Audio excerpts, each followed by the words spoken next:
السلام عليكم ورحمة الله وبركاته. الحمد لله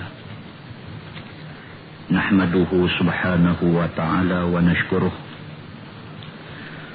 ونثنيه ونكبره. أشهد أن لا إله إلا الله وحده لا شريك له، وأشهد أن سيدنا محمدا عبده ورسوله. ونصلي ونسلم على سيد النبي الكريم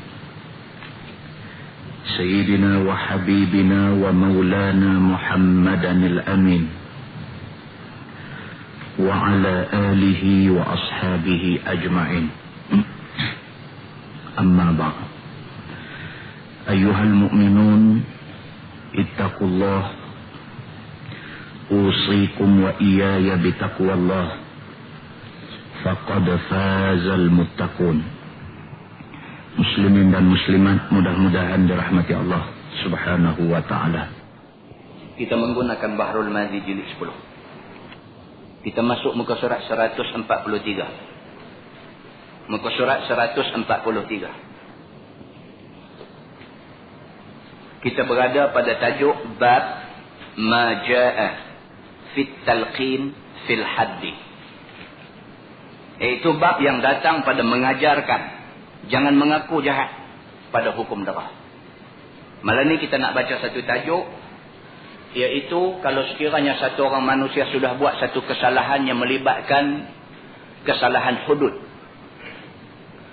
maka dianjurkan kepada orang yang buat kesalahan yang melibatkan hukum hudud ini supaya jangan mengaku salah. Supaya jangan mengaku salah. Contoh, yang termasuk di bawah hukum hudud ialah berzina. Yang termasuk di bawah hukum hudud ialah mencuri dan lain-lain lagi. Mana-mana orang yang tersilap melakukan perbuatan zina ataupun curi, maka dianjurkan kepada dia supaya tidak mengaku perbuatan dia. Sebaliknya adalah lebih baik bagi dia bertaubat kepada Allah Subhanahu wa ta'ala. Itu tajuk pada malam ini.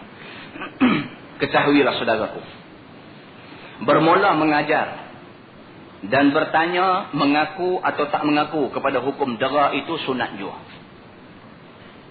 Maka jika sekiranya engkar ia akan dirinya, tidak mengerjakan perkara had, maka diterima akan engkarnya itu. Kalau satu orang tu dia dah tersilap melakukan zina, kemudian dibawa ke muka pengadilan, dituduh dia berzina. Apabila ditanya dia betul tak betul kamu berzina, dia kata tak, saya tak berzina, maka diterima pengakuannya itu. Kita tak boleh duduk penjara nak bagi kata dia berzina juga. Kalau sekiranya dia kata dia tak berzina dan tidak ada saksi nak mensabitkan zina dia. Itu ajaran Islam. Walau kana di dalam masa tengah rejam sekalipun, maka Nabi SAW telah memperlaku ia akan tanya itu. Seolah-olah perbuatan Nabi SAW itu menunjukkan janganlah seorang itu mengaku berjahat masalah di hadapan hakim. Bahkan pergilah taubat nasuha jua kepada Allah Subhanahu wa ta'ala. Itu dia. Walaupun sekali ketika ditanya dia, adakah kamu berzina, dia kata ya, saya tersilap dan sememangnya saya berzina. Sabit daripada pengakuan dia, dia dijatuhkan hukum sebat misalnya kalau dia belum kahwin. Tengah duk sebat dia, kena 5 kali dia sakit, dia kata tak, sebenarnya tak, saja melawak saja. Misalnya dia kata begitu. Dia kena sebat sakit, dia kata tak, melawak saja. Sebenarnya saya tak berzina, dia kata saya saja melawak saja itu ni. Maka wajib dihentikan hukuman ke atas dia. Macam tu sekali. Okey. Ini kan pula lagi belum jatuh hukum, maka tidak boleh dijatuhkan hukum kepada dia. Bermula dalil yang menunjukkan yang demikian ialah hadis yang dikeluarkan oleh Imam At-Tirmizi. An Ibn Abbas radhiyallahu anhu, anna an-nabiy sallallahu alaihi wasallam qala li Ma'iz ibn Malik, ahaqqun ma balaghani ank. Diriwayatkan daripada seorang sahabat Nabi sallallahu alaihi wasallam, nama dia Abdullah bin Abbas radhiyallahu anhuma, bahwasanya Nabi sallallahu alaihi wasallam bersabda kepada Ma'iz bin Malik, Tak kala datang ia kepada Nabi SAW. Ma'iz ini hadis dia terkenal lah. Hadis Ma'iz. Ma'iz ini berzina. Kemudian cerita zina dia tersebar sampai ke telinga Nabi SAW. Orang main habaq ke Nabi, ya Rasulullah, Ma'iz, sahabat kita berzina. Nabi cari dia. Nabi cari dia. Bila jumpa dia, Nabi SAW kata dekat dia, ahaqqun ma balagani ank. Nabi kata, betul ke benda yang aku duduk dengar ni? Nabi kata. Nabi pun macam tak percaya. Sebab Ma'iz ini sahabat dia. Nabi macam tak percaya. Betul ke sahabat dia pergi buat perbuatan zina ni? Nabi macam tak percaya. Maka Nabi SAW pun tanya dia, betul ke benda yang aku dengar ni? Maka sabdanya, ya Ma'iz, sebenarkah barang yang sampai khabar kepada aku daripada hal engkau ini? Qala wa ma balagaka anni. Qala balagani annaka waqa'ta ala jariyati ali fulan. Katanya, dan apakah barang yang sampai kepada engkau itu ya Rasulullah? Ma'iz tanya Nabi, ya Rasulullah, apa benda yang kamu dengar tu? Apa benda yang sampai ke telinga kamu ya Rasulullah? Sabda Nabi SAW, telah sampai khabar kepada aku bahawasanya engkau telah jima' atas satu jariah. Kinayah daripada berzina. Kinayah ni maksudnya Nabi guna perkataan lembut sikit lah. Nabi tak kata hang berzina, kasar sangat. Kasar sangat. Maka Nabi SAW guna perkataan yang lembut sikit. Nabi kata, betul ke aku dengar cerita kata telah berlaku jima' di antara kamu dengan satu perempuan jariah kepada keluarga si fulan. Kepada keluarga si fulan. Tu, keluarga si. Dia buat jauh tu. Tapi duk baca keluarga si pula. Dia keluarga si. Dia macam tu. Dia tersilap printing tu. Nabi SAW kata kat dia, aku dengar berita kata kamu telah melakukan jima' dengan jariah kepada keluarga si fulan. Betul ke tak betul? Nabi tanya dia. Nabi nak bagi puas hati. Nak dengar daripada mulut dia sendiri. Nabi tak mahu orang duk buat main cerita kot saat ni fitnah. Nabi tanya batang tubuh orang yang dituduh itu sendiri. Betul ke Ma'iz kamu buat benda ni? Qala na'am. Maka jawab Ma'iz, ya, hamba telah berjahat dengan jariah keluarga si fulan itu. Dia bila Nabi tanya ni habis. Nabi ni siapa yang tak segan ke dia? Sahabat-sahabat ni malu mata dengan Nabi ni. Banyak hadis pun yang menceritakan sahabat-sahabat Nabi ni nak bertentang mata dengan Nabi tak gamak, tak berani. Anas bin Malik misalnya 10 tahun menjadi khadam Nabi SAW. Anas bin Malik kata, kalau sekiranya kamu suruh aku sifatkan bagaimana rupa Nabi SAW, nescaya tak tersifat aku. Pasal apa? Pasal aku tidak pernah melihat dia lama-lama. Kerana bila aku lihat dia, dia lihat aku. Maka aku tunduk mata aku. Malu aku memandang dia. Itu dia. Sahabat. Adab sahabat dengan Nabi SAW. Macam tu sekali. Tiba-tiba pula Nabi SAW panggil seorang sahabat yang bernama Ma'iz. Nabi kata macam tu. Nabi kata, betul ke benda yang aku duk dengar ni Ma'iz? Dia tanya, yang kamu dengar itu apa ya Rasulullah? Nabi kata, aku dengar kata kamu telah melakukan satu perbuatan salah dengan jariah kepada si fulan. Betul ke tak betul? Habislah dia. Kalau selama ni akal duk ada nak cakap tak betul pun, bila Nabi tanya dia cakap betul. Kata dia, na'am ya Rasulullah. Betul. Memang aku dah tersilap. Aku buat benda tu. Maka kata dia, fasyahida arba'a syahadat. Maka naik saksi ia 4 kali. Ma'iz, apabila Nabi SAW tanya dia, dia kata, betul ya Rasulullah. Betul ya Rasulullah. Betul ya Rasulullah. Betul ya Rasulullah. 4 kali dia mengaku betul depan Nabi. Maksudnya, menurut sebagai setengah riwayat, apabila didengar oleh Nabi SAW akan dia mengaku berpaling ia daripada mendengarnya sampai beberapa kali. Diikutnya paling Nabi SAW sehingga akhirnya sabda Nabi, abika junun, yakni kamu gilakah wahai Ma'iz mengaku bahawa kamu berjahat di tengah khalayak yang ramai ini? Maka sahut Ma'iz, hamba tidak gila. Itu dia. Ini setengah riwayat pula cerita macam tu. Nabi SAW tanya dia, betul ke hang buat? Dia kata, na'am ya Rasulullah. Nabi dengar macam tu, Nabi beralih muka pergi ke lain buat. Pasal apa? Wallahu a'lam. Banyak tafsiran di kalangan ulama muhaddisin. Banyak tafsiran. Ada setengah ulama kata Nabi SAW beralih muka pasal apa? Pasal Nabi tak boleh terima Ma'iz melakukan perbuatan macam tu. Pasal apa? Pasal Nabi kenal dia. Pasal apa? Pasal Nabi sayang dia. Pasal apa? Pasal Nabi percaya dia tak akan buat benda tu. Bila Nabi tanya, betul ke hang berzina wahai Ma'iz? Dia kata betul. Nabi tak boleh terima. Nabi beralih pergi ke lain buat. Setengah riwayat kata macam tu. Setengah riwayat kata Nabi SAW beralih tu pasal apa? Pasal Nabi tak mau terima benda tu dengan tujuan supaya kalau betul pun dia pergi bertaubat. Jangan meduk mengaku depan Nabi. Kerana kalau mengaku, sabitlah hukum rejam akan dikenakan kepada dia. Pasal dia sudah berumah tangga. Banyak tafsiran di kalangan ulama tentang benda ni. Setelah 4 kali Nabi beralih, dia turut Nabi beralih kok ni dia turut Nabi pusing kok ni dia turut Nabi 4 kali.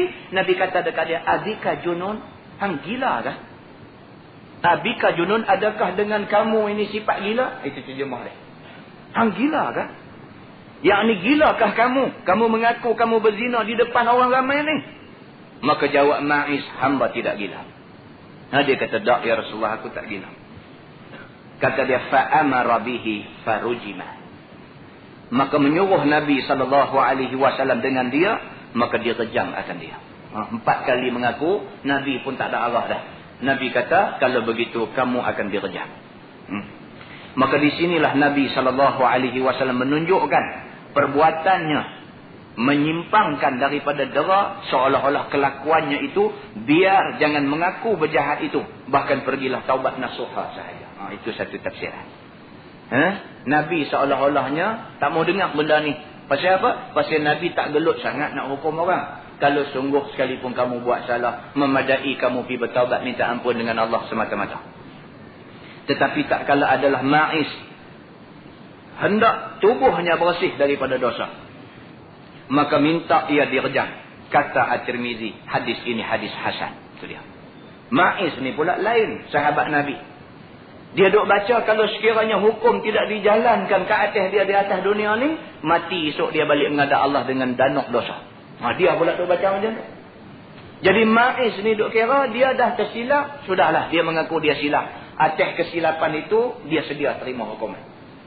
Tujuan dia apa? Supaya apabila hukuman sudah dijalankan kepada dia, takdir dia mati.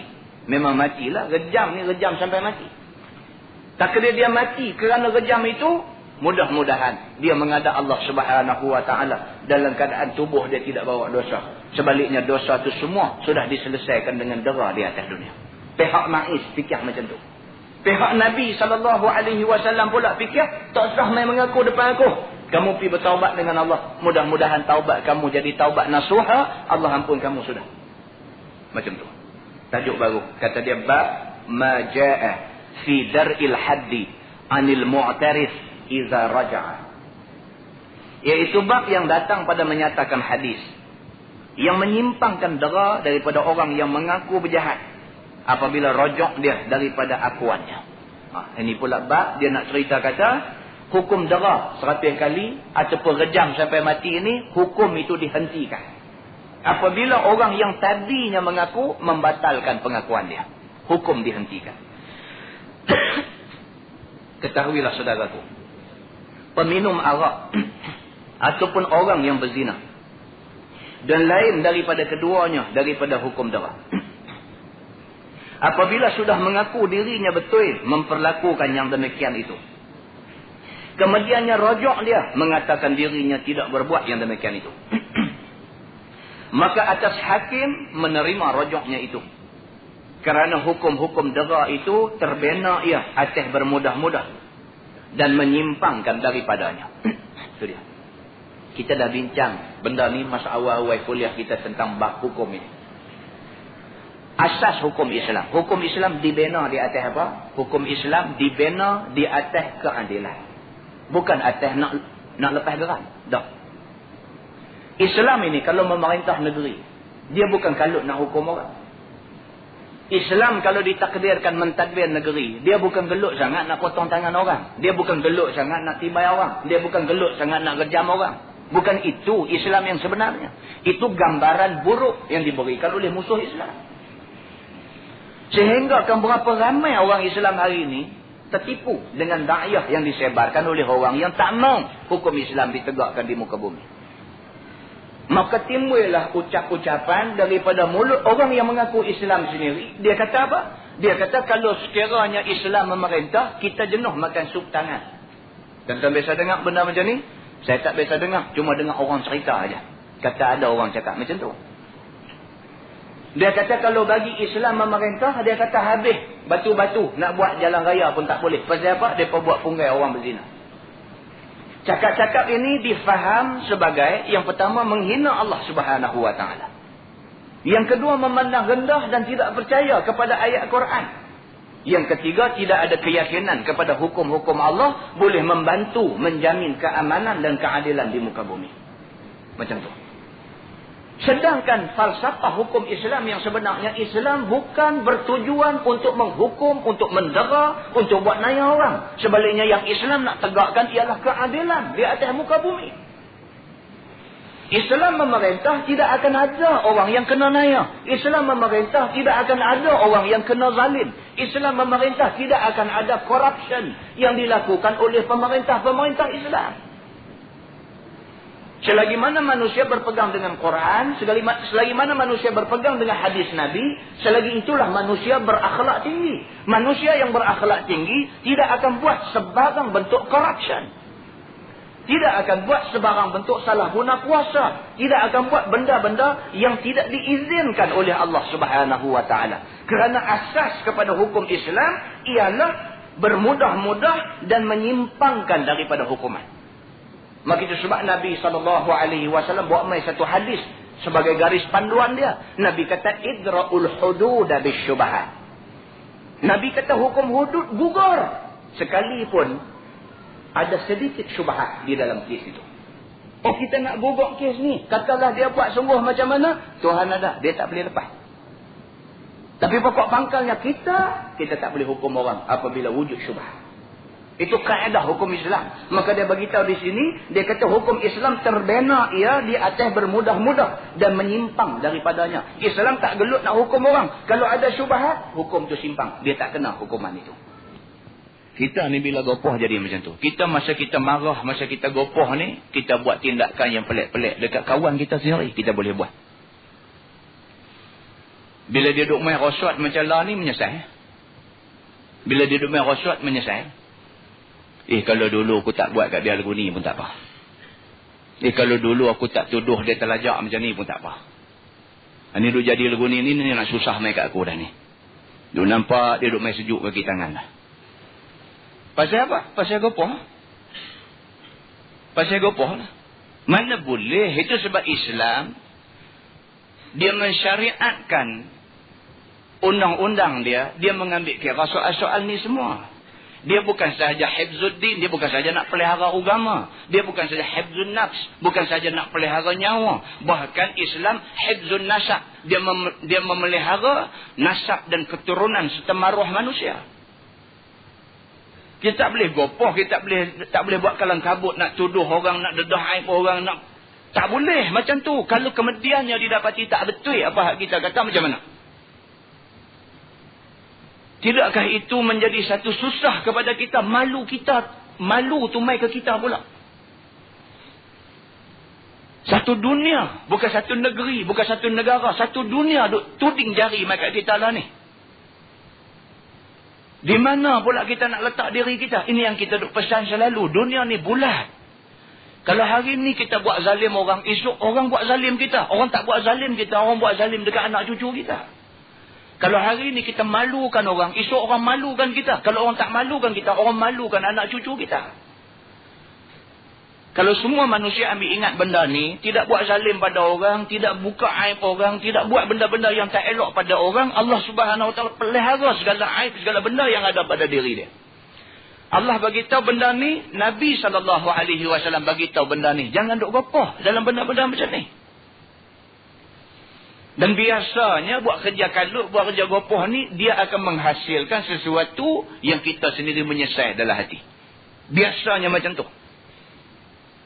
Hanya orang yang betul-betul mempunyai kekuatan dalam hati dan mempunyai akidah yang kuat sahaja yang apabila dia dah buat salah, dia boleh bangkit berdiri di depan orang ramai semua mengaku, kata hari itu saya tersilap, saya tarik balik. Tapi tak semua orang boleh buat macam ni. Muslimin dan muslimat yang dirahmati Allah sekalian. Kitab ni bukan baru tulis minggu lepas. Kitab ni cerita lama dah. Tahun 1940 berapa dulu dia tulis. Lama punya cerita. Cuma kita baru baca malam ni. Baik. Bersalahan hukum anak Adam dan hukum Allah Subhanahu wa taala pada harta seperti zakat dan kafarah dan lain daripada keduanya, maka tiadalah harus talqin padanya dan tiada diterima rujuknya. Berbeza dengan bab-bab yang melibatkan zakat dan sebagainya. Yang ni tak boleh. Bila sabit kesalahan kes-kes yang melibatkan kafarah misalnya. Apa dia benda yang melibatkan kafarah? Di antaranya zihar. Zihar itu kafarah. Zihar itu kafarah. Lepas raya pun ada satu sahabat telefon. Tanya pasal masalah dia dah tersilap melakukan zihar. Jadi dia kata, Ustaz, dia kata isteri saya tengah bagi susu ke anak. Isteri tengah duk dukung anak-anak duk makan susu. Dia kata yang kita ni pun dia kata pergi cari penyakit. Pergi duk tengok bini duk bagi susu ke anak tu mulut capui. Dia kata, dia kata susu hang ni, dia kata buah susu hang ni macam buah susu mak aku dah. Pum, jadi zihar. Tak tahu lagi. Bini tu dengar-dengar, bini kata, awak abang kata lagu tu. Ucapan abang tu tak boleh tu. Dia ada tu jadi salah ni dalam hubungan rumah tangga. Hubungan suami isteri dalam rumah tangga jadi salah tu. Mujuklah bini ni reti juga. Dia kata nak salah apa? Dia kata, dah salah. Abang kata lagu tu salah tu. Tak boleh. Tu saya tak tahu ada perkataan harap tu apa tu, dia kata, tapi cerita dia perbuatan tu tak boleh. Jadilah tahu banyak tu pun. Macam kita tak arti tajwid. Kan? Orang tanya kita ni alif, lam, mim. Lam tu berapa harakat? Kita boleh habaq 6 harakat. Mim berapa harakat? Mim 6 harakat. Orang tanya tu dari dalam hukum tajwid tu nama apa yang tu? Nama aku tak ingat. Dia tapi kena baca 6. Cukuplah 100 pun. Daripada hampir tak tahu apa. Daripada duk baca lam. Alif lam ni tu dia baca lam. Bunyi. Jadi kita pun tak nak dengar Quran ke apa kan baca ni. Teruk lagi. Jadi Syekh ni kira okey balik. Dia tahu kata alif lam mau 6, mim tu mau 6. Antara lam dengan mim tu mau ada 2 harakat. Dia tahu yang tu cukup. Dia tak tahu hukum pun tak apa dah. Sama dengan isteri kawan kita ni tadi. Dia pun tak tahu nak sebut zihar tu. Dia tak main dalam kepala dia. Masa dia sekolah orang putih dulu. Zihar ni tak main dalam kepala dia. Tapi dia tahu kata buat lagu tu salah. Cukup. Telefon mai kita kata yang tu zihar. Oh zihar ni jadi lagu mana zihar ni Ustaz? Kita terang kat dia balik cara ringkas satu-satu. Oh. Habis Allah ni kira lagu mana? Jadi saya cerai bini saya kan lagu mana? Dah. Kata zihar ni dia tak menceraikan suami. Isteri tidak tercerai daripada suami. Zihar ni cuma tertahan hubungan suami isteri untuk sementara. Sampai bila dia kata? Sehinggalah dia menyelesaikan kafarah zihar. Kafarah zihar ni macam mana Ustaz? Mak kita faham kafarah zihar ni kena merdeka ke seorang hamba. Dia nak pergi cari tahu mana? Dia nanti main buat tu. Nak pergi cari tahu mana? Memang tak ada lah ni. Kita pergi nombor 2. Nombor 2 kena puasa syahraini mutatabi'ain. 2 bulan berturut-turut. Allah teruk ah. Baru habis Ramadan sebulan. Nak mai 2 bulan. Tak ada ke boleh kira sikit, bagi ringan sikit. Kan? Kita kata yang ketiga, it'am sittina masakin. Bagi makan 60 orang miskin. Yang tu lega sikit. Kalau saya buat kenduri di rumah anak yatim boleh tak Ustaz? Anak yatim miskin tak kan sebenarnya? Kadang-kadang dia anak yatim tapi dia kaya. Dia tak masuk dalam istilah masakin, orang miskin. Kena cari orang miskin. Bagi cukup 60 orang. Bagi makan mereka. Bagi makan apa tu Ustaz? Bagi makan dengan sesuatu yang memberi kenyang kepada penduduk negeri kita. Bagi beras lah. Kalau kita tak bagi beras, kita bagi dalam bentuk makan macam mana Ustaz? Serupalah. Bagi dia makan. Boleh juga 60 orang pergi cari mai. Jadi payah juga Ustaz tu. Memang payah lah. Itu yang kita nak bagi tahu. Jadi lebih baik paku karat ni jangan pijak. Jadi macam mana kita nak elak daripada pijak paku karat ni? Kita pergi ambil tahu dulu. Kawasan ni paku karat banyak. Jangan sampai pijak paku karat. Ikhtiarlah macam mana pun. Kita jangan sampai terjebak dalam kejahilan. Ikhtiarkan sesuatu supaya kita tak terkena perangkap kejahilan ni. Apa dia? Mengaji bagi reti. Bila kita reti, kita tahu tanda-tanda isyarat dalam hidup kita ni, insya-Allah kita tak terjebak dengan benda-benda silap. Ada cerita dia macam tu. Jumpa satu budak. Dia mengaji di Iraq. Tak kepala batas bangkai.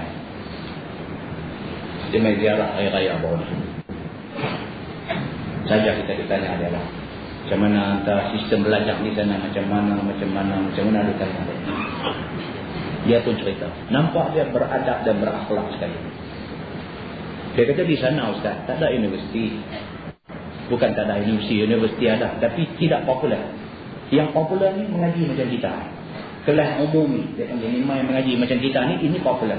Di sana dia kata dia panggil hauzah.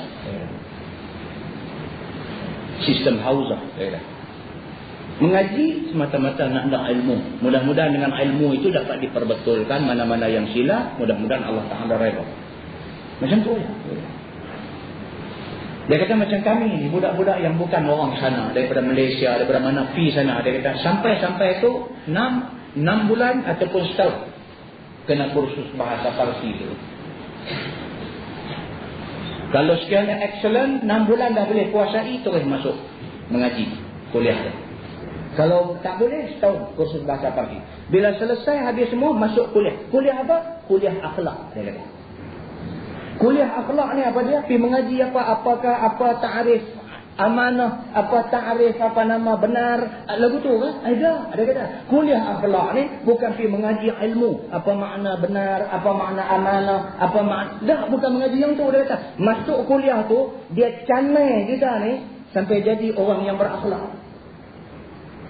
Selagi mata dia tengok kita nampak tak berakhlak, selagi tu dia proses kita. Sampai nampak akhlak pada diri kita, baru pergi mengaji agama. Kita tak ada. Macam tu. Sistem kita tak ada. Anak kita hantar mengaji sekolah agama, balik jadi jemaah. Kecewa. Mak bapak ni kecewa. Dia ada anak, hantar anak mengaji sekolah agama. Sebab tujuan dia nak bagi anak dia ni jadi macam ulama-ulama yang dia sanjung dalam hati dia. Dia kagum dengan ulama-ulama tertentu. Dia kagum dengan Datuk Ishak Baharum. Dia kagum dengan Dr. Harun Din. Dia kagum dengan orang-orang macam ni semua. Dia nak anak dia kalau tak boleh jadi macam tu pun jadi nak macam tu. Hantar bagi mengaji sekolah agama. Balik-balik main jalan pun lagu spring satu macam. Dia kata awak budak ni silap sekolah. Kan? Dia tak jadi. Tak ada. Dia kata dia tengok. Bukan kita boleh tengok. Banyak. Dia tak mahu nak jadi. Dia jalan tu dia tak jadi lagu kita berjalan. Dia lagu nak lompat ke lagu mana tu. Awak jalan lagu ni. Kita tak risau pasal ilmu yang ada kat dia. Kita duk risau pasal jalan dia tu. Kita dah risau dah. Kita lagi satu macam cakap pun satu macam ranggi tak tentu punca siru dengan orang tua. Kita kata apa ni? Ayah tak pernah teringat nak jadi lagu ni. Pasal apa jadi macam ni? Ada tentang tengok takut kadang-kadang kita duk tengok macam ni. Allah minta lah anak-anak kita tak maulah jadi macam ni. Kita belum bercakap soal ilmu. Kita baru bercakap soal akhlak, soal adab, soal yang tu pun tak lulus dah. Maka amat perlu sekali adab dan akhlak ini diperkemaskan. Dan ibu bapa tidak mampu memperkemaskan perkara-perkara ni semua. Dan guru-guru sekolah tidak mampu memperkemaskan benda ni semua. Kita perlu kepada bantuan pihak berkuasa untuk membentuk masyarakat yang ada. Kalau sekiranya masuk pendidikan moral, masuk pendidikan akhlak dan sebagainya dalam sekolah sampai bermasa-masa penuh, berjam-jam penuh dalam jadual waktu pun dia keluar daripada sekolah, segala macam benda ada depan mata dia, mana mungkin kita boleh bentuk dia bagi jadi elok macam yang kita mahu. Orang sakit tuan-tuan, contoh bagi ubat dekat dia, bagi racun dekat dia. Boleh baik tak? Dia tu memang dah sakit lah. Tapi sakit tak obat teruk. Kita bagi ubat ke dia tu sumbat racun lagi kat dia. Dia pun lagu-lagu nak baik jadi sakit. Lagu-lagu nak baik jadi sakit. Dah mata baik sawal lagu tu. Tak jadi manusia orang ni. So, sistem yang Islam perkenalkan apa dia? Sistem yang Islam perkenalkan ialah kebenaran mesti ditegakkan di atas keruntuhan jahiliyah. Benda karuk-karuk ada ni semua mau katuk bang. Buka elok saja. InsyaAllah jadi elok. Masalah rejam sampai mati. Ya saudaraku, satu lagi hadis rejam sampai mati ialah yang dikeluarkan oleh At-Tirmizi. Dengan katanya an Jabir ibni Abdillah radhiyallahu anhu, anna rajulan min Aslam jaa ila Nabi sallallahu alaihi wasallam fa'tarafa bizina fa'arada anhu. Diriwayatkan daripada seorang sahabat bagi Nabi sallallahu alaihi wasallam, nama dia Jabir bin Abdullah, bahwasanya satu laki-laki bernama Ma'iz bin Malik daripada bangsa Aslam, datang dia kepada Nabi SAW mengaku ia akan dirinya telah berzina dengan satu perempuan muda. Maka berpaling Nabi daripada mendengar akuannya itu. Summa i'tarafa fa'arada anhu hatta syahida ala nafsih 4 syahadat. Maka mengaku lagi ia di depan Nabi SAW bahawa dirinya berzina dan menuntut pada Nabi bersihkan diri daripada dosa. Maka berpaling jua Nabi SAW daripada mendengar pengakuannya itu. Sehingga naik saksi ia atas dirinya 4 saksi. Yakni mengaku sampai 4 kali bahawa dirinya berzina. Dan minta akan dirinya bersihkan dia daripada dosa itu dengan rejam. Maka di sini boleh datang iskal. Iskal maksudnya muskil, confused. Kenapa Ma'iz itu tiada memadakan dirinya dengan taubat kepada Allah? Bahkan berkehendak kerjam juga. Padahal taubat nasuha itu melepaskan dosa dengan tiada berhajat kepada rejam. Dan ianya menyangkakan mengaku berzina juga. Itu dia. Yang ni kita pun confused. Dia kata, pasal apa yang Ma'iz pilih untuk pisrah diri kepada hukuman, sedangkan dia sahabat Nabi, dia sudah tentu tahu kata taubat nasuha boleh menghapuskan dosa. Dia. Baik, dia kata jawab bahawa menghasilkan diri lepas dosa dengan rejam itu yakin di hati. Yang tu puas hati. Kita dah buat perbuatan tu, kalau kita relakan diri kita kena hukum, sudah pasti dah kita bersih daripada dosa. Itu sudah pasti. Puas hati. Istimewa pula mendirikan dera itu Nabi SAW. Lebih lagi kita yang melakukan kesalahan ni, Nabi yang jatuh hukum dan Nabi yang melaksanakan hukum. Sudah tentu diri kita bersih daripada dosa. Ma'iz ingat macam tu. Dan ada pun taubat itu, maka takut ia barangkali tak boleh jadi taubat nasuha. Taubat ni belum tentu. Kok saat ni tak jadi nasuha ke apa? Taubat ni kita pun tak tahu. Sebenar-benar taubat kita ni Tuhan terima ke tak? Kita pun tak tahu. Cuma kita disuruh yakin bahawa Allah terima. Tapi sebenar-benar Allah terima ke tak? Wallahu'alam. Kita pun tak tahu. Tak. Lagu kita duduk semayang je lah. Kita duduk semayang, kita duduk buat ibadat puasa sebulan hari tu, kita pergi Mekah buat kerja haji dan sebagainya. Betul-betul lah ibadat yang kita duduk buat ni Tuhan terima lah. Wallahu'alam. Tapi kita hopefully, harap sangat Tuhan terima lah. Macam tu. Mudah-mudahan Tuhan terima. Tapi terima ke tak? Allah saja yang tahu. Kita tak tahu. Sebab kalau orang tanya, Ustaz, kalau sekiranya saya semayang ni, Tuhan terima tak semayang saya? Wallahu'alam. Kalau tanya, Ustaz, saya semayang, saya buat lagu ni, sah tak semayang saya? Yang tu boleh jawab. Dari segi fiqhnya sah ke batal. Tapi kalau Ustaz, saya hari tu ni saya puasa, lepas tu saya adalah buat lagu ni, Tuhan terima tak puasa saya? Kita kata dari segi sah, puasa kamu sah. Dari segi Tuhan terima ke tak? Itu Tuhan saja yang tahu. Macam tu. Kalau semayang, kalau puasa, kalau haji, kalau umrah, kalau apa pun kita buat, kita tak tahu Tuhan terima ke tak, Allah saja yang tahu. Begitulah juga dengan taubat kita. Kita tak tahu Allah terima ke tak terima. Jadi Ma'iz radhiyallahu anhu, dia sendiri pun takut. Nak taubat ni betul lah. Dia memang taubat dah. Tapi nak surrender tu dah taubat dah. Tapi takut kalau taubat ni Tuhan tak terima ke macam mana ke, akhirat esok kena dera. Dera akhirat berganda-ganda daripada dera dunia. Dia duk baca macam tu. Maka lebih baiklah aku pergi mengaku ke Nabi. Kemudian Nabi jatuhkan hukum. Kemudian aku dikenakan hukum yang macam tu. Kalau mati aku menghadap Allah dalam keadaan diri aku bersih menghadap dia. Ma'iz ingat macam tu. dan takut celah satu syarat taubat itu, maka kekal jua namanya ia di dalam maksiat dan dosanya kekal jua adanya. Dia takut kok saat ni ada syarat-syarat taubat tidak dipenuhi. Manalah nak tahu. Setiap ibadat dia ada syarat dia. Nak semayang mesti ada syarat sah. Apa dia syarat sah semayang? Masuk waktu. Itu syarat sah semayang, mesti masuk waktu. Kalau tidak masuk waktu semayang, semayang tak sah. Nak sah semayang, antara syarat dia mesti masuk waktu. Lagi apa lagi? Mesti menghadap kiblat. Lagi apa lagi? Mesti tutup aurat. Itu syarat sah semayang. Kalau syarat itu tak dipenuhi, semayang sudah tentu tak sah. Rukun semayang lain pula. Demikian juga dengan taubat, dia ada syarat sah dia. Mesti kita tak buat dah benda tu. Mesti kita bertaubat dengan sesungguh-sungguh hati. Kita pun tak tahu tarah mana sungguh hati kita ni. Dan berapa ramai orang yang masuk pusat serenti. Malam penghabis ni, panggil mai buat semayang, buat qiyamul lail, semayang tahajud, apa semua lugu tu lugu ni. Buat tazkirah pula bagi tahu kita ni umpama kain yang bersih. Kita ni umpama kain putih.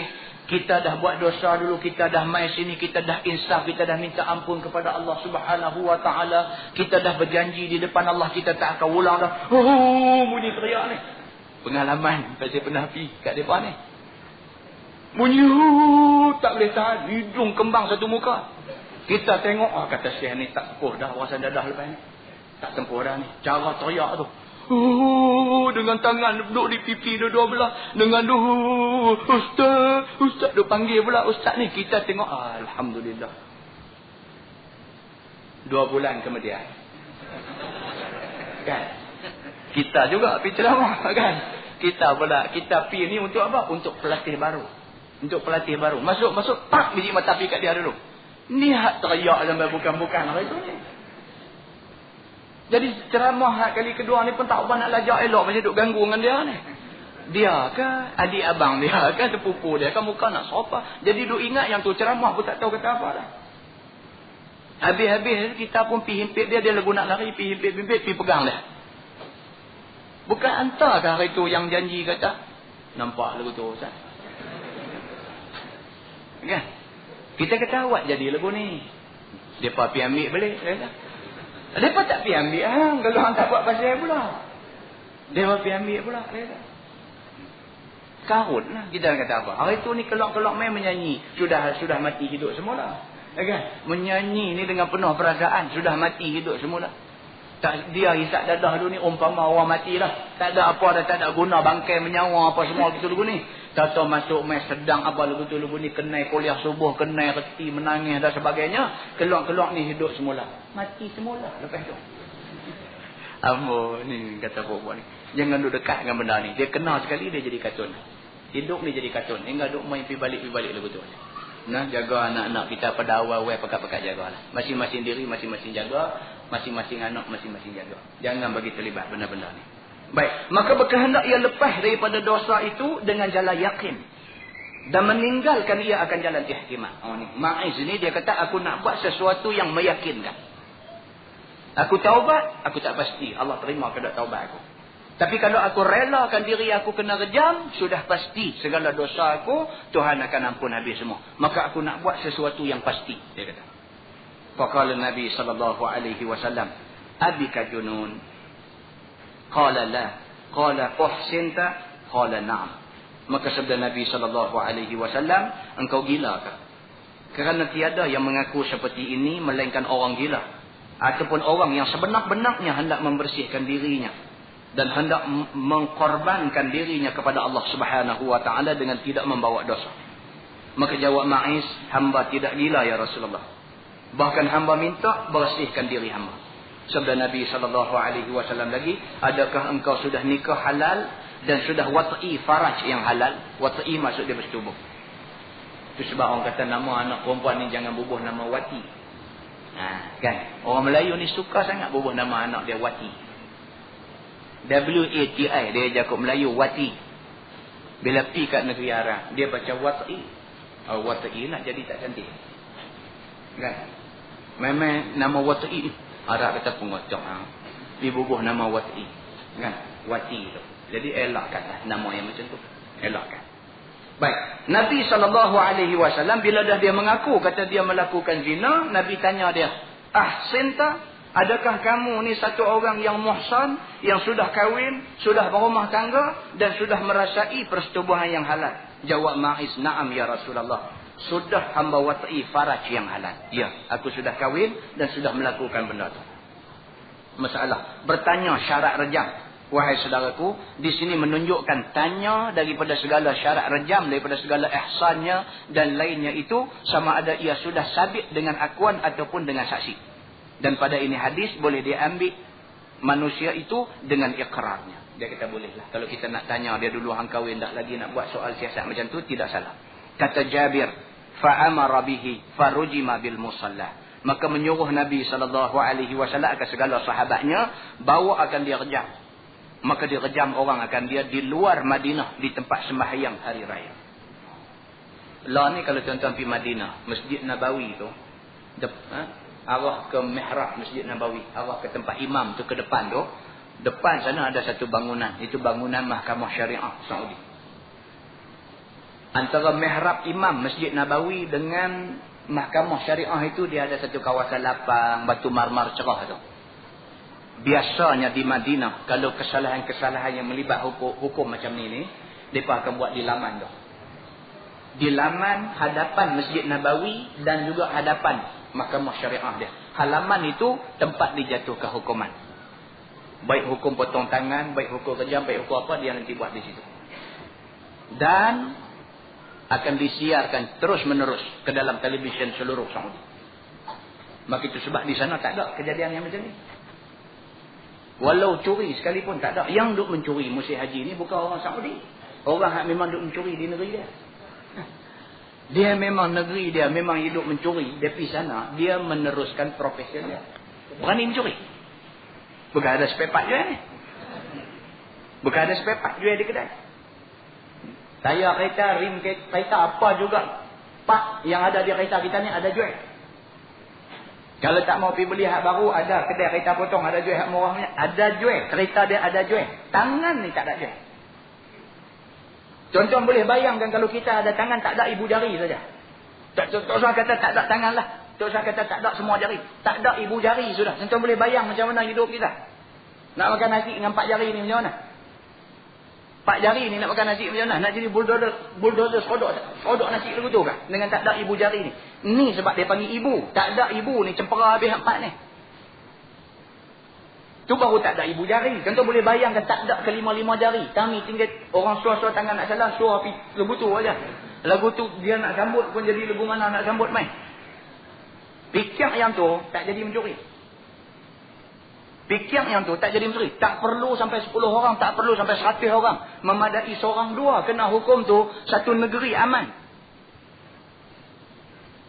Muslimin dan muslimat yang dirahmati Allah. Itu yang dikatakan falsafah undang-undang Islam. Yang orang duk takut, yang orang duk tak mau, yang orang duk berasa gerun, yang orang duk berasa tak mungkin dapat dilaksanakan. Itu falsafah dia. Kalau buat nescaya aman. Nescaya. Bukan kata insya-Allah. Nescaya aman. Pasal apa kita berani kata nescaya? Pasal Allah janji keamanan.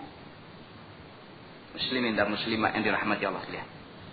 Baik, imam mengerjakan dera. Kata ulama di sini menunjukkan harus mengganti imam oleh orang yang mengerjakan dera itu. Harus. Tak mesti Nabi sendiri pergi kerak tangan. Tak mesti Nabi sendiri pergi lontang orang, pergi rejam orang yang buat salah ni. Dia boleh delegate kuasa ni kepada orang. Dia boleh serah kuasa kepada siapa-siapa. Kata ulama tiada sempurna dera ataupun hukum had itu. Melainkan imam sendiri. Ataupun mereka yang diserahkannya kuasa kepadanya. Itu dia. Dia mesti. Sama dia pergi ataupun orang yang diberikan kuasa untuk melaksanakan itu. Kita tak boleh. Kalau kita tidak dapat mandat, tidak dapat kuasa daripada imam, bukan imam masjid, daripada imam pemerintah ni. Kalau kita tidak dapat arahan daripada dia, kita pergi buat rajin potong tangan orang, tak boleh. Ulama faham sebagai, kalau sekiranya siapa-siapa buat perbuatan yang melibatkan hukum hudud ni, minta ampun dekat Tuhan. Dia menangis tengah-tengah malam minta ampun dekat Tuhan. Sudahlah, dulu aku buat dalam kejahilan. Sudahlah, aku terbuat benda ni kerana runtunan hawa nafsu dan sebagainya. Mula pada hari ini, insya-Allah aku tak buat dah benda-benda macam ni. Minta dekat Allah Subhanahu wa taala ampun dosa kita. Macam tu memadai. Ada banyak kes jadi. Banyak kes jadi. Yang duk telefon pada rumah pun banyak kes. Jadi orang perempuan ni. Orang perempuan. Masa dia belum kahwin. masa dia tengah duk cerdas cerodong dulu ni, dia dah buat benda tak elok ni. Ada benda-benda macam ni jadi. Masa dia tengah duk cerdas cerodong dulu ni, dia dah terbuat benda zina. Kemudiannya, dia pergi jadi kahwin dengan satu orang lelaki-lelaki baik. Kemudiannya begitu. Jadi perempuan ni, bila dia dah boleh lelaki baik, lelaki yang saleh dan sebagainya, dia duk main rasa guilty. Dia main rasa bersalah. Dia main guilty conscious dalam hati dia. Dia tiap-tiap kali dia bersama dengan suami dia, dia rasa berdosa. Dia rasa suami dia ni dapat dia barang second hand. Sedangkan suami dia punya jaga dia, punya tunjuk kasih sayang dekat dia, punyalah menghargai dia. Jadi dia duk terbuku dalam hati dia ni, terbuku anak 3 orang dah, duk terbuku lagi. Duk fikir tak kesudah, duk fikir tak kesudah. Satu hari, tengok laki balik masjid, serban pun tak ongkai lagi, dia abang. Dia abang. Dia kata, abang nak abang satu benda. Abang jangan marah nah. Laki kata apa dia? Tapi abang kena janji lu jangan marah. Kita buah lu ni tak marah. Mana boleh janji marah tak marah. Tak tahu lagi apa benda anak abang. Tapi kau nak marah tak marah abang. Jadi laki ni pun dah nak dengar tak apalah aku tak marah. Aku tak marah abang dah apa. Teriak. Ini cerita ni. Jadi dua-dua lah, bini pun telefon, laki pun telefon. Benar ni. Nak selesai macam mana. Kata teriak. Biar terheba laki ni. Abang dah abang, benda ni berlaku lama dah sebelum kita kahwin. Laki dengar-dengar lagu tu, lagu nak pakai serban balik dah. Dia nak main lah. Dia nak main hangat, dia nak main seram sejuk, dia nak main macam cahaya ni. Buah apa dia nak abang ke aku ni. Bawa keluar buah tu. Buah busuk tu dia bawa keluar. Boleh faedah. Malam tu jugalah. Tak nanti pagi esok, tak nanti 5 hari, tak nanti seminggu. Malam tu juga dia sedekah cukup-cukup bini dia. Nampak dah? Itulah di antara hikmah Allah Subhanahu wa ta'ala suruh Nabi buat macam ni. Benda ni benda busuk. Jadi sudah pilih. Bertaubat minta ampun dekat Allah. Dah sedap kita ada silap macam tu orang perempuan ni. Dah sedap kata-kata kita ada silap macam tu. Nak tebuih itu macam mana? Khidmat habis-habis punya khidmat dekat suami. Khidmat habis-habis punya khidmat dekat suami dengan harapan mudah-mudahan hak aku silap sebelum kahwin dulu ni, mudah-mudahan Allah ampun buanglah. Aku khidmat dekat laki aku ni habis punya khidmat. Sudahlah. Hidup buka tajuk tu abang pula dah. Abang jahanam rumah tangga. Bini telefon sambil sedu-sedu cerita macam mana. Kita pun kata kat dia yang hampir cerita buat apa. Taklah saya rasa bersalah kalau tak cerita. Halah hang cerita, puas hati. Ni duk cakap dia mana? Cakap dia rumah. Suami ada dah? Ada. Panggil dia mas. Saya nak cakap sah. Duk tak wani pergi panggil. Suami ada dah? Ada. Pergi panggil dia mas. Saya nak cakap dengan dia. Tak apa lagi telefon lain ustaz. Tak. Selang berapa hari pula telefon pula. Telefon pula ni suami saya nak cakap sah. Suami pun cakap bunyi serius. Assalamualaikum ustaz. Dengan kita pun nak kena marah sama. Kan? Jadi kita bolehlah cakap dekat dia. Kita bolehlah cakap kat dia. Tapi hati itu sumbin. Hati itu sumbin. Cerita sumbin ni dia bukan boleh repair. Pinggan sumbin. Tak usah jamu kat orang dah. Abang kita makan seorang boleh lah. Bawa keluar abang tetamu tak cantik. Benda sumbin. Dia memang sumbin ni tak elok. Cerita dia macam tu. Jadi agama dah bagi tahu benda macam ni. Benda busuk. Benda tak elok dan sebagainya. Tak usah buka. Pasal buka tak bawa kebajikan. Sebaliknya dia nak bawa keburukan. Dan pada sepotong hadis ini dalil atas bahawasanya memadai rejam sahaja dengan tiada payah dilongseng dahulu daripadanya sebagai kata setengah ulama pada bab yang akan datang hampir kenyataannya. Sambung hadis itu kata Jabir falamma azlaqathu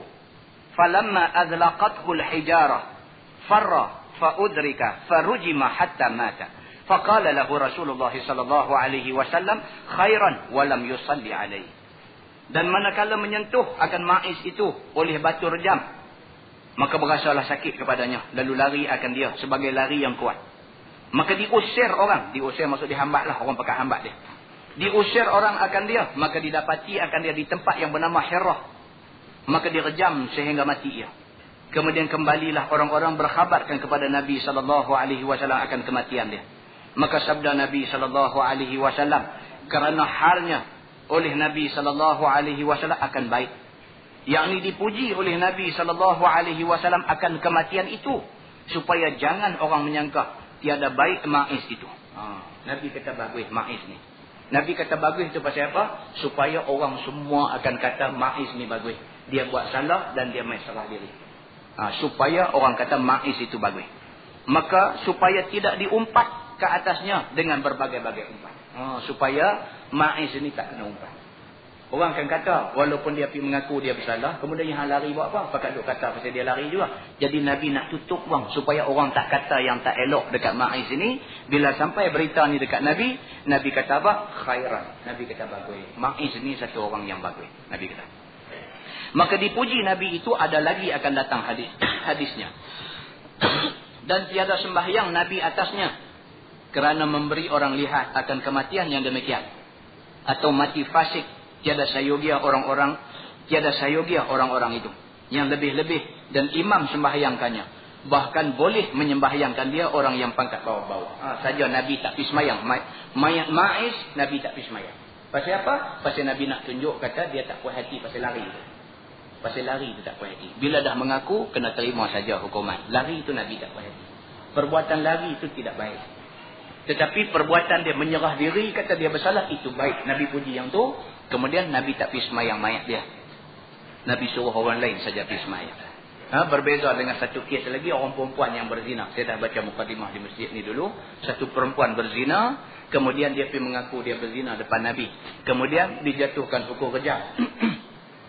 Bila habis mati dia, Nabi sembahyangkan mayat dia. Itu pula sekali. Pasal apa? Pasal dia tunggu sampai habis. Dia kena kejam sampai dia mati. Nabi sembahyangkan mayat dia. Kata At-Tirmizi, bermula hadis Jabir bin Abdullah, itu hadis yang hasan lagi sahih. Dan bermula amal atas ini hadis di sisi setengah daripada ahlul ilmi. Bahawasanya yang mengaku berjahat dengan zina itu, apabila telah ikrar dia atas dirinya 4 kali, nescaya didirikan dera atasnya. Dan ialah perkataan Imam Ahmad dan Ishaq. Dan kata setengah ahlul ilmi, apabila ikrar dia atas dirinya sekali, nescaya didirikan atasnya. Dan ialah perkataan Imam Malik dan Anas dan Imam Asy-Syafi'i. Wallahu a'lam.